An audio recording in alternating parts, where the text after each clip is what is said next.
conditional information and historic information, so you can have instant information at your fingertips. Wonderful. Okay, well, then this concludes this presentation. We have 2 more before the panel. So again, thanks Matthew and Quint, and Bradford and Justin are next. So let me introduce them. The title of their presentation is Covering More Ground Faster. No, I'm sorry. Yeah, that is correct. Covering More Ground Faster, Joint Use Pole Audit Data Capture with Trimble Mobile LiDAR. And so Bradford Folta, he says that he likes technology and exploring better ways to make systems better, and that he was ruined in the best way possible, he says, by the IKEA workflow of efficiency and effectiveness. He is constantly exploring new methods and workflows that not only help his business, but his customers' businesses as well. If I didn't mention it, he's with Honey Badger Analytics. And outside the office, he's an avid cold water scuba diver, ice diver, hiker, and amateur photographer. He's constantly on the go, exploring new areas that others rarely get to see.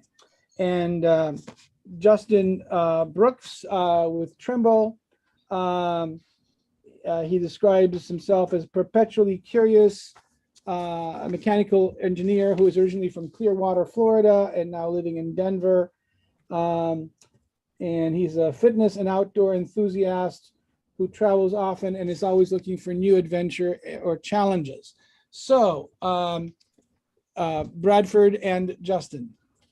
Thanks, Mateo. Appreciate that and the introduction there. And just to elaborate a little further, my name is Justin Brooks. I'm an applied geospatial expert here at Trimble.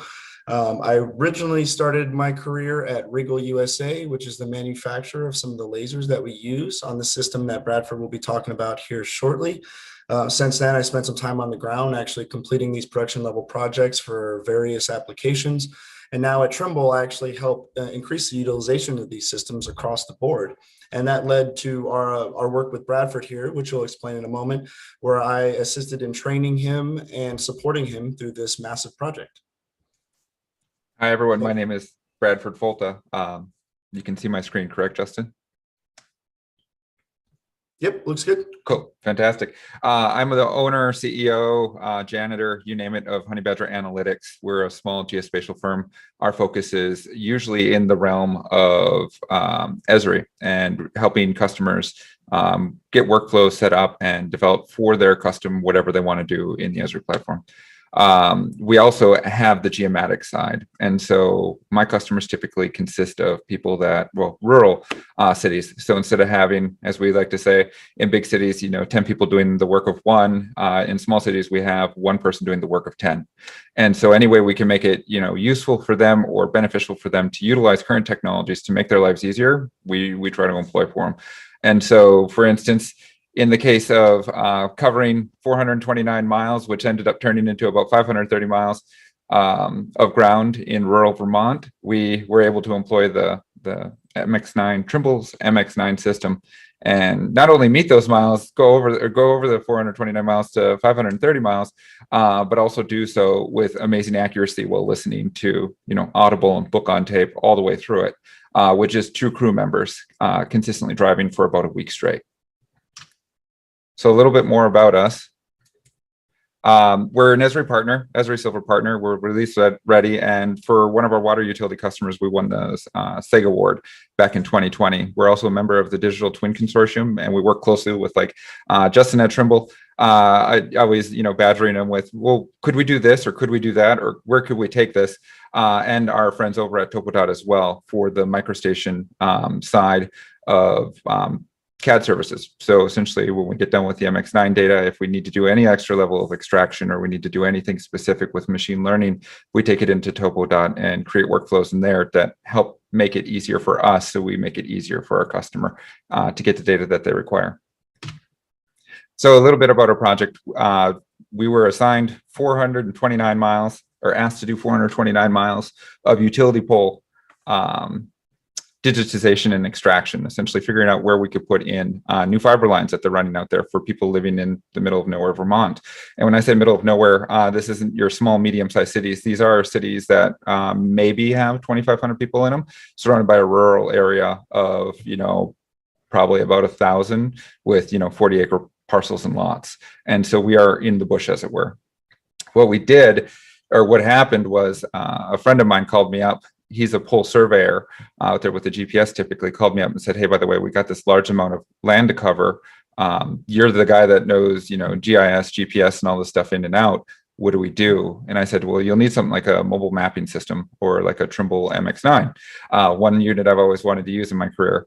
And so we started exploring, how would we go about it? What would we need to do? And what would that look like? And how would we get that data extracted from it?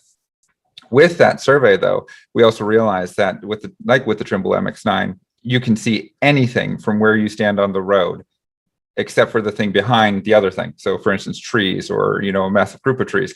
And in northern Vermont, there's a lot of trees and a lot of hills and a lot of, valleys and this, that, and the other thing. So we needed to be able to, we offset it with boots on the ground, and we needed to be able to see behind those trees, because obviously you can't just run a fiber line, stop it, and then, pick it up somewhere else where it comes back on the road, or set new poles along that road. It might be a swamp that goes under the road. So we had it with the boots on the ground where the person my friend would go across those easement or those areas that were left the roadside, and then meet up with the pole on the other side as we drove by and did our survey.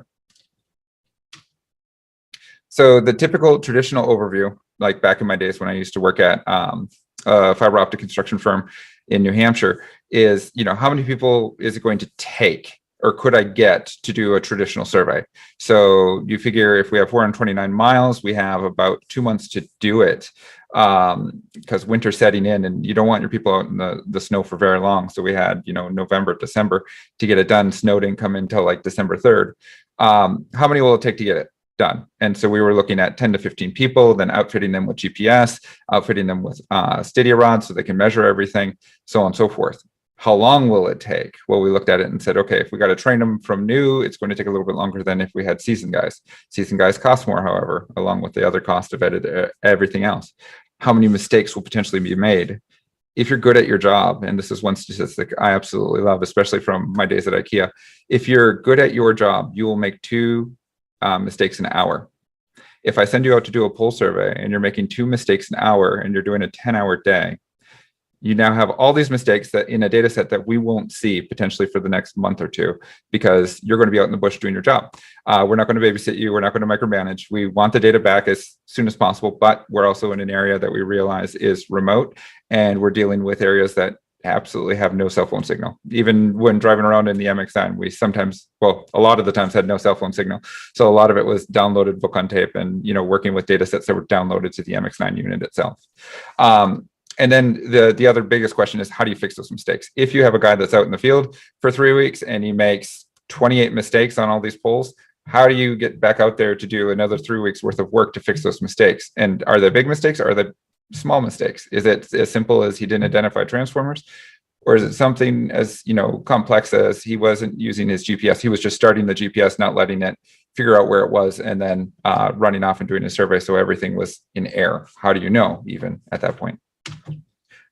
The way we approach the problem with the MX9, what can we see?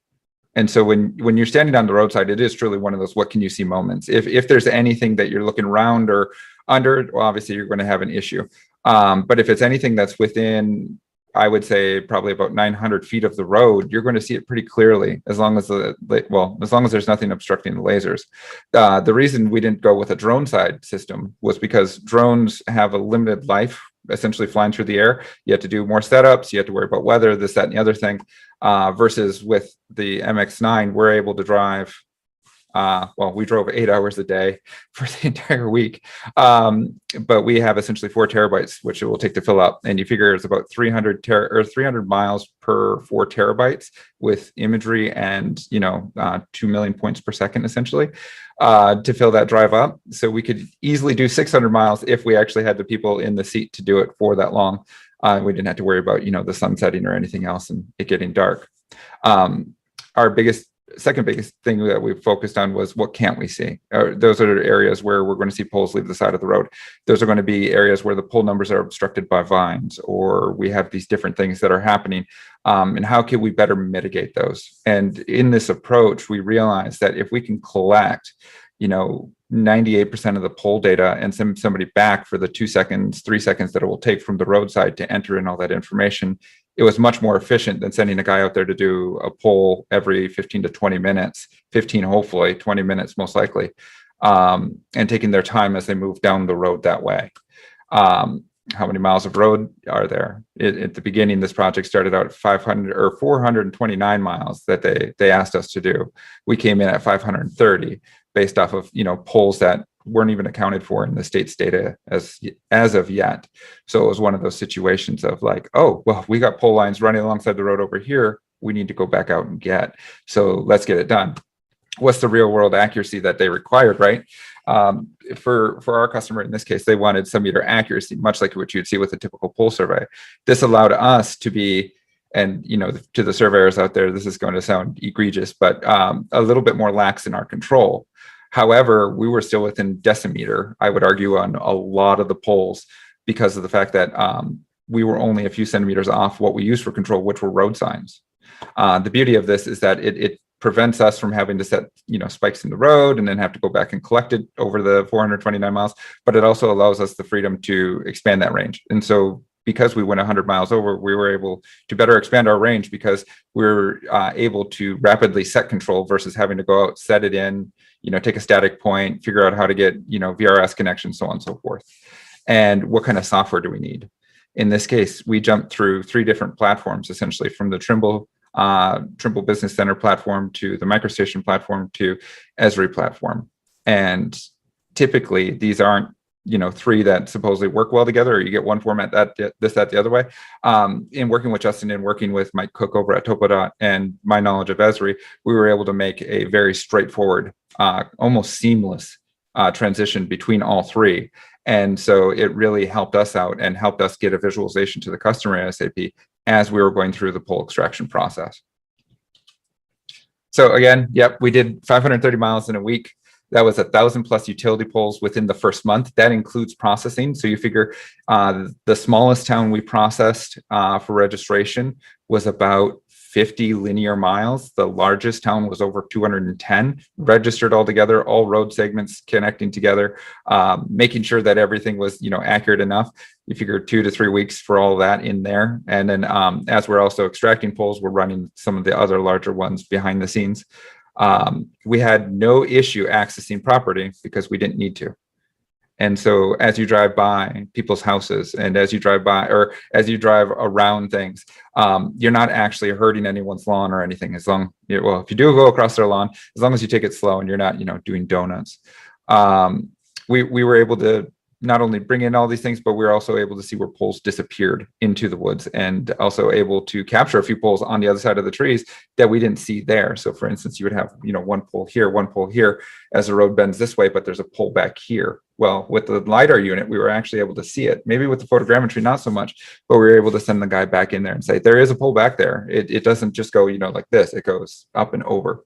And with the combination of both boots on the ground and MLS or mobile land scanning, we were able to flip the usual paradigm where it's usually 20% of work in the beginning to get ready for the project. Then you go out and you do it in the traditional sense, 80% of it to get done at the end. This one, we had the 80% effort in the front and we were able to do the 20% at the end, which made it easier for us and the customer because we're always able to revisit things in cool, dry comfort of our homes versus, having to go back out and stand in the field and find a pole or deal with, snow-covered mountains and so on and so forth. Here is just a view of what it was like if we were to tape you to the top of the van and run you down the road with us. Again, we don't work in big cities often, mainly because we're all about helping out rural areas. I laughed at Matt's comment about it being a mid-sized city in Pittsburgh because of the population, that I was like, mid-sized city around here in northern Minnesota is maybe 40 4,000, 5,000 people. A bigger city would be like what I'm in now, 20 to 30,000 people. And then you get metropolitans like Duluth and Minneapolis, St. Paul, where Minneapolis, St. Paul is huge, but Duluth, Minnesota, 85,000 people at most. So with our approach and the way we did it, it was very easy to go from capture, as you see our van there driving down a nice rural road, to extraction, where you're looking at TopoDot as we're starting to go in and start to pull up pole data as we're zooming in on it, all the way down to visualization in the bottom right, where you see us in Arc Pro presenting all the 3D poles. The customer only wanted pole data, and they only wanted data specific to the attachment heights on those poles. They weren't worried about the wire data like you saw on the in the previous slide. But in doing so, you're able to see all those little yellow spots that show up all the way across are all the poles that we were able to see using our method with MLS. So our workflow, we started out, planning, mobilization. Okay, GIS planning, that's what I do. I'm a GIS guy through and through. So we were able to map out all the areas that they wanted us to be, map out all the roads, use current data from the state, cities, anyone that actually had any data to help mitigate cost in this project. We were able to put it into a GIS map and plan that flow.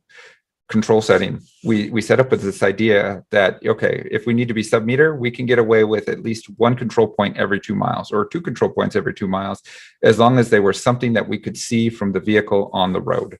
So street signs, posts, poles, guardrails, you name it. We used anything we had available to us that was existing to set our control in. And then coordination, working with the boots on the ground. As we were setting control, we were also noting areas where we saw poles leave the side of the road, or if the pole line traveled behind a subdivision, we were able to say, hey, by the way, this goes behind the subdivision, so we're not going to drive this, we're going to have you walk this. Moving into capture, that's where we started to do the MLS and the boots on the ground capture. So essentially, we'd wake up in the morning and we'd go our separate ways. And everyone was doing their part. On the MLS side, again, we were listening to the book on tape and just driving around, having a great time. On the boots on the ground side, they were, freezing to death, it seems, at points, and complaining about the slippery rocks and everything else. Very envious of us and very much wanting potentially the next project to get a UTV so they could drive an MLS system just across the right-of-ways. Processing. This is where it is super intensive. You figure when we got all the data back, when I left Vermont, I had about 12 terabytes worth of data in my hand on one of my little external hard drives I have here on my desk.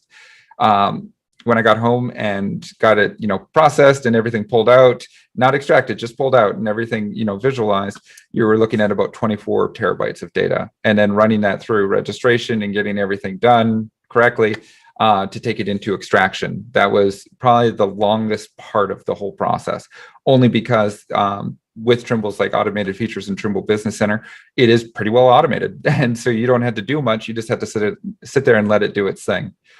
Computing power is another part of that, which is totally fun. I got to upgrade some of my computers, thank God. And then finally, finalization, the review of the data. After extraction from TopoDot right into Arc Pro, I was able then to look at everything, look at all the pictures associated with it and say, okay, what are we missing? What do we need to revisit? What do we need to do here, there, at the other place? In the same breath, I was able to push that up for the customer to be able to see things so they could be commenting on it as we go. So essentially, they're seeing things in step with us as we're working on it, which can be both a curse and a godsend at times.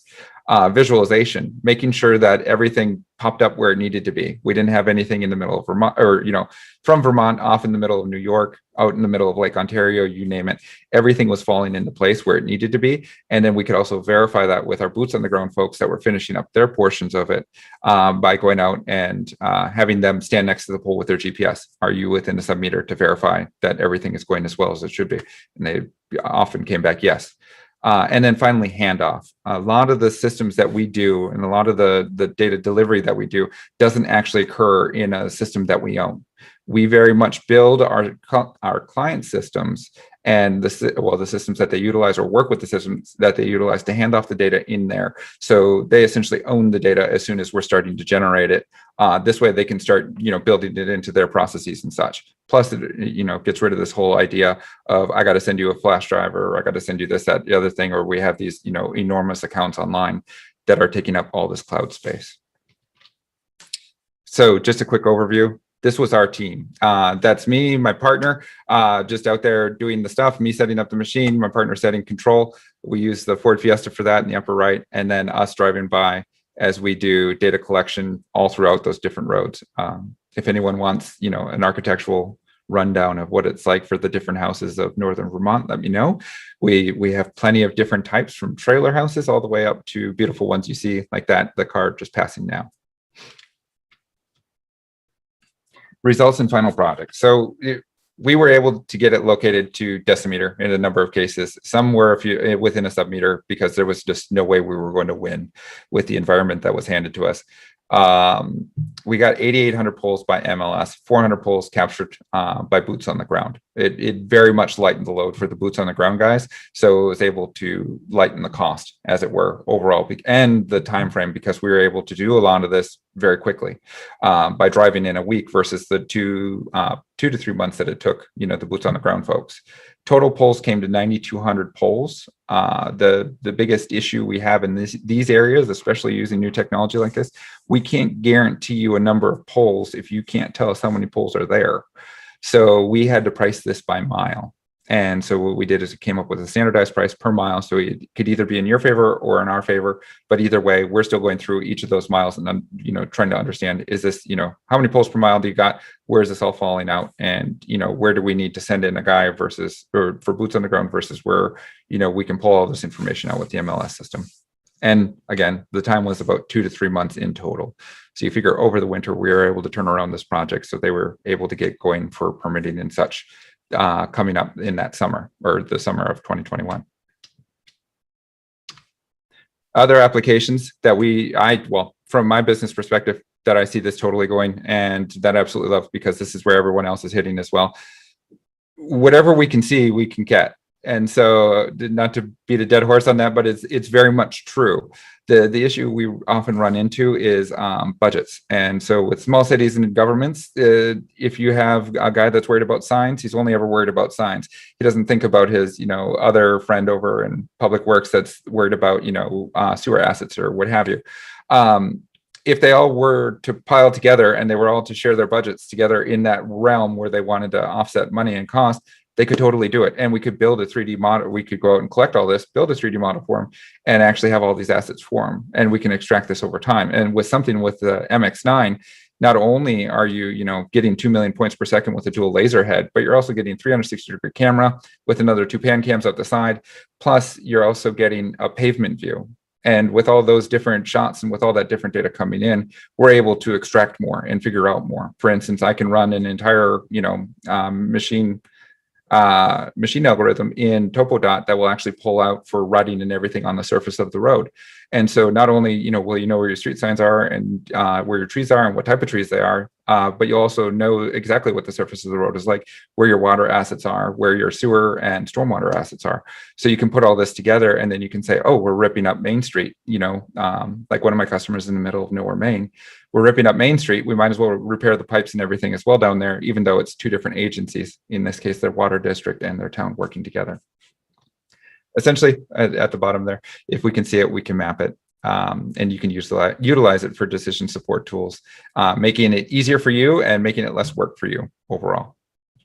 Justin, would you like to jump in, or are there any questions that we have? I think you did a great job covering the project there.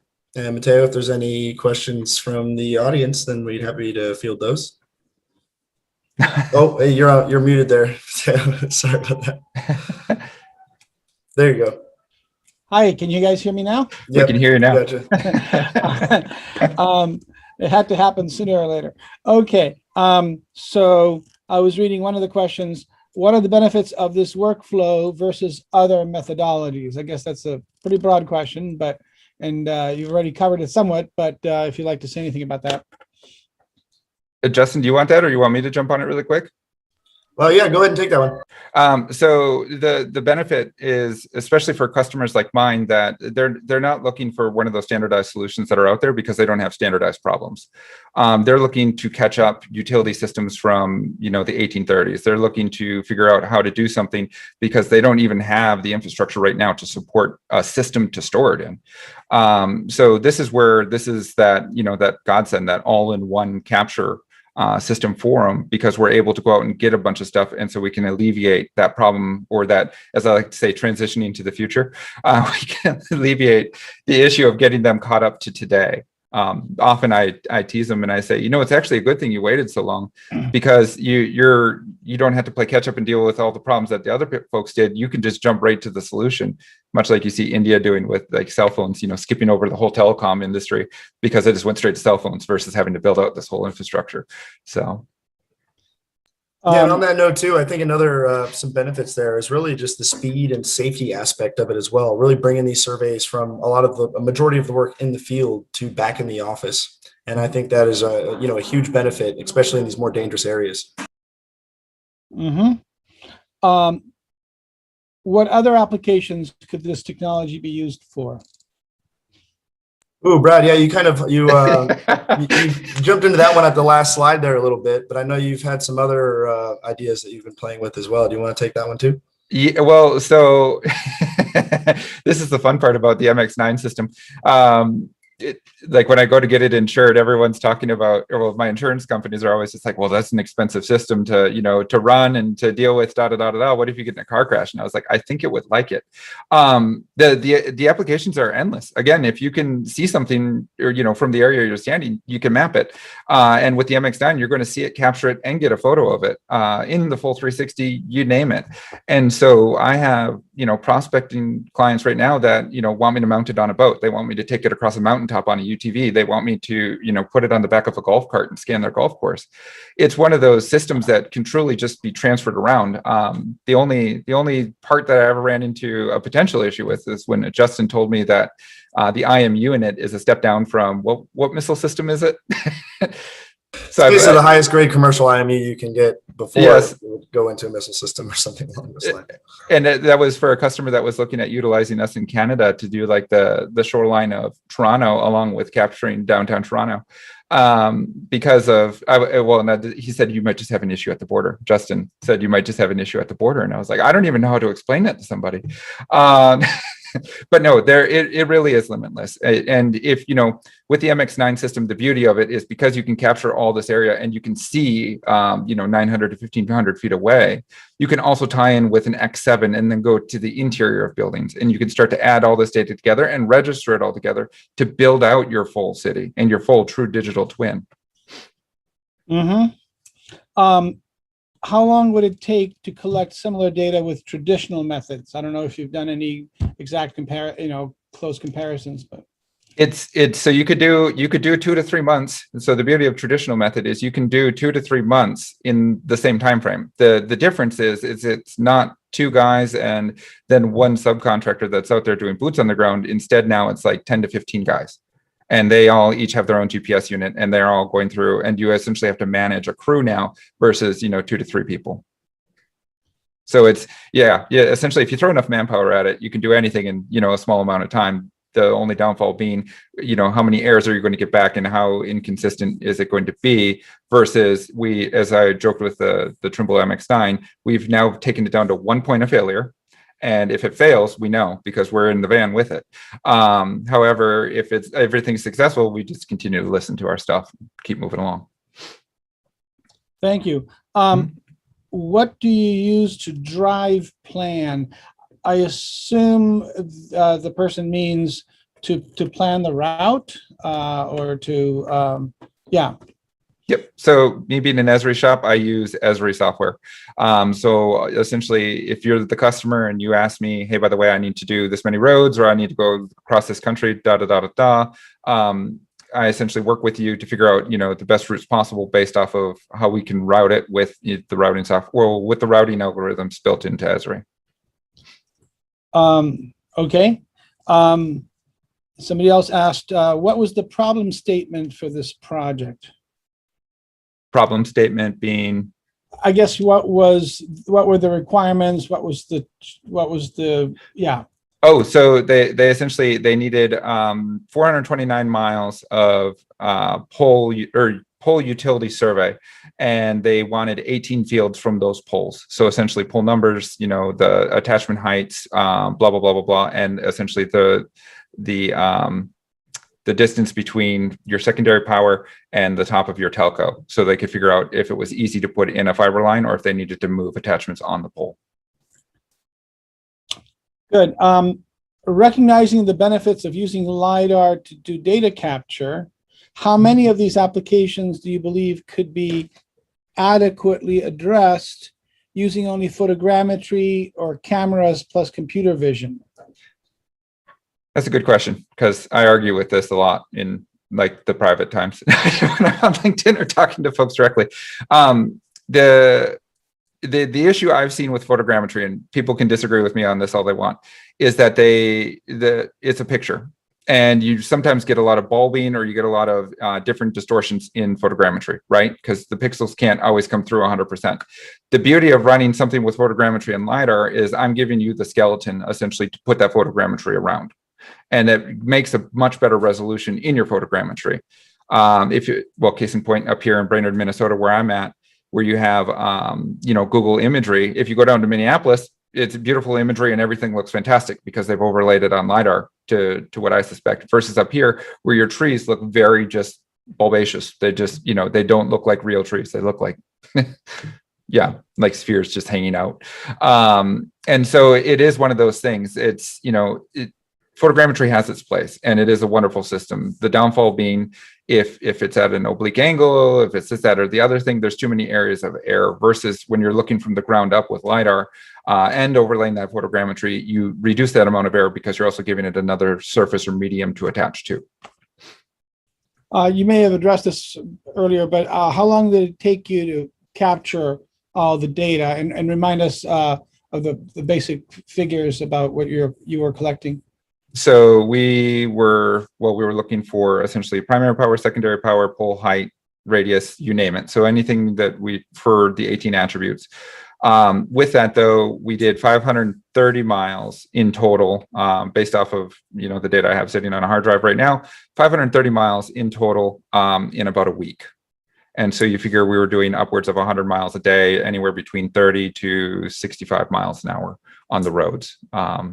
We don't break the speed limit, by the way, when we drive with the scanner, because you can't, because it's limited to 68 miles an hour. So.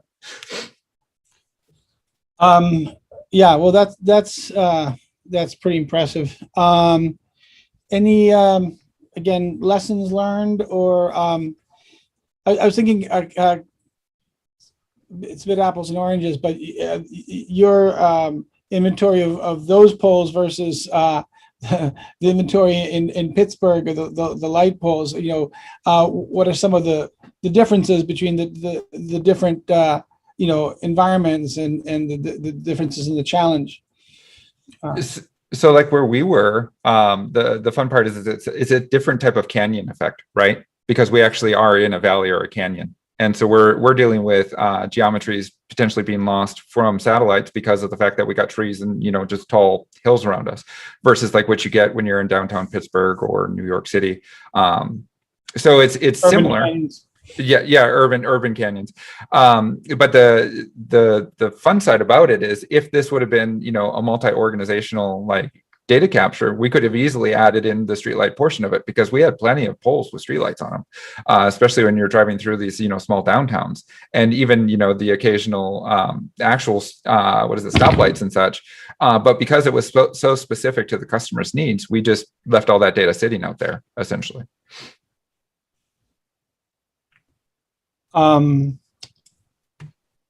Justin, anything else you'd like to comment on from the Trimble side?